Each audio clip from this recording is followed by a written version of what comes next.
Todd Young Online presents Young Tales. Tales for the young and the young at heart. Today's story: Bulfinch's mythology, the Mabinogion, the lost tales of Wales. Before the legends of Camelot were sung in stone halls, before knights bore crosses upon their shields, there were other tales, older, wilder, whispered in the mountains and along the misted rivers of Wales. These were the Mabinogion, the tales of the Mab, the sons and daughters of story who lived in an age when the gods still walked among mortals, and when dreams and truth were not yet separate. For many centuries these stories slept, their words locked in ancient manuscripts, kept safe in great libraries where few cared to read them. There they lay in silence, while kingdoms rose and fall until scholars and poets, those who loved old songs, began to search again for the lost voices of their land.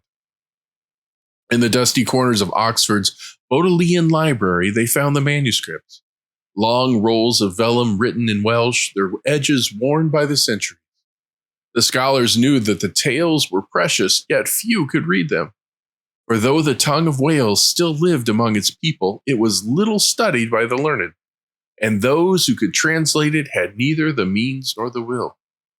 So the stories waited, unseen, unheard, until new voices arose to waken them. It was the poets who first remembered them, men like Southey and Sir Walter Scott, who loved the old romantic legends of Britain. There is no greater treasure lost to Britain lore than these ancient tales of yours, said Southey. The Mabinogion, if ever they might be translated, the whole of England would know what songs sleep in your mountains.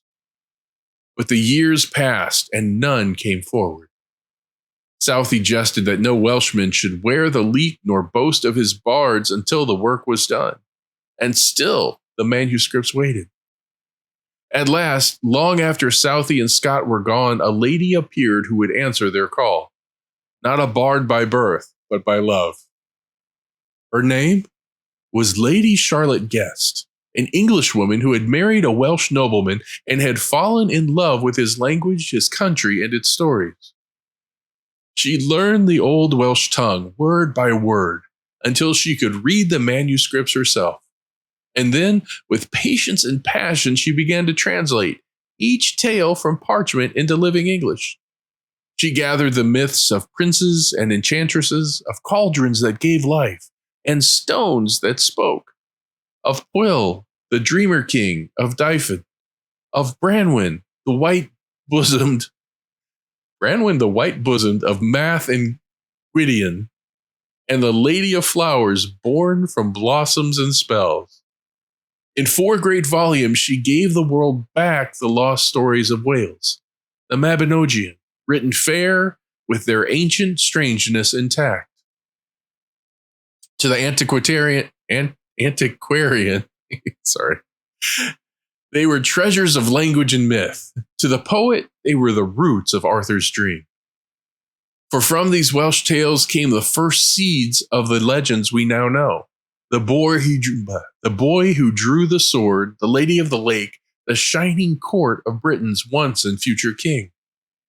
Some said that Merlin himself was born in their words, that the gods of the Mabinogion had merely changed their names. That Aron, Lord of Anwen, became the first whisper of the Grail. And thus the circle of stories turned, from myth to legend, from legend to history, from history to dream. And so we begin anew. The tales you will hear in this new telling are older than Camelot and deeper than the Grail. Woven from the mist and the wind of Cymru, the land of song. They are tales of wonder and wisdom, of love and loss, and of that ancient magic which still lingers in the hills and rivers, waiting to be spoken once more. Thus begins the telling of the Mabinogion, the stories of the first dreamers of Britain. But here's where we end for today. Young Tales is produced and narrated by Todd Young from Todd Young Online. If you enjoyed this, Please like and subscribe and join us next time for another story. Thank you for your support.